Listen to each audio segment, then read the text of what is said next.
പ്രധാനമായും ഉത്തരേന്ത്യയിൽ ആഘോഷിക്കപ്പെടുന്ന ഒരു ഊർജ്ജസ്വലമായ ഉത്സവമായ ഹരിയാലി തീജ്. പച്ച സാരിയുടെയും മെഹന്തി ധരിച്ച കൈകളുടെയും മനോഹരമായ ദൃശ്യം മാത്രമല്ല ഹരിയാലി തീജ്. പകരം രാജസ്ഥാൻ, ഉത്തർപ്രദേശ്, ബീഹാർ, മധ്യപ്രദേശ് തുടങ്ങിയ ഉത്തരേന്ത്യൻ സംസ്ഥാനങ്ങളിൽ പ്രധാനമായും ആഘോഷിക്കുന്ന ഹിന്ദു പാരമ്പര്യത്തിൽ ആഴത്തിൽ വേരൂന്നിയ ഒരു ഉത്സവമാണിത്.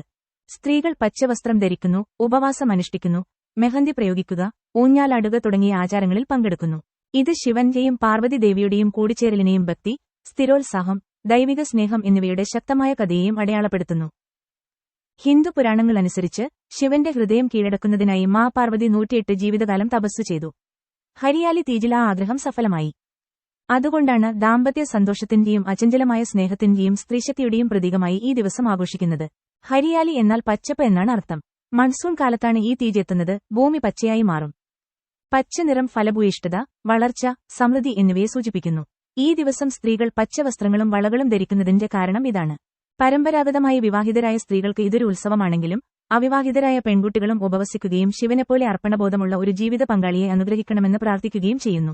സ്ത്രീകൾ നിർജ്ജാല വ്രതം, വെള്ളമില്ലാതെ ഉപവാസം ആചരിക്കുന്നു, പാർവതി ദേവിയെ പ്രാർത്ഥിക്കുന്നു, മെഹന്തി പുരട്ടുന്നു, മനോഹരമായി അലങ്കരിച്ച ഊഞ്ഞാലിൽ ഊഞ്ഞാലാടുന്നു.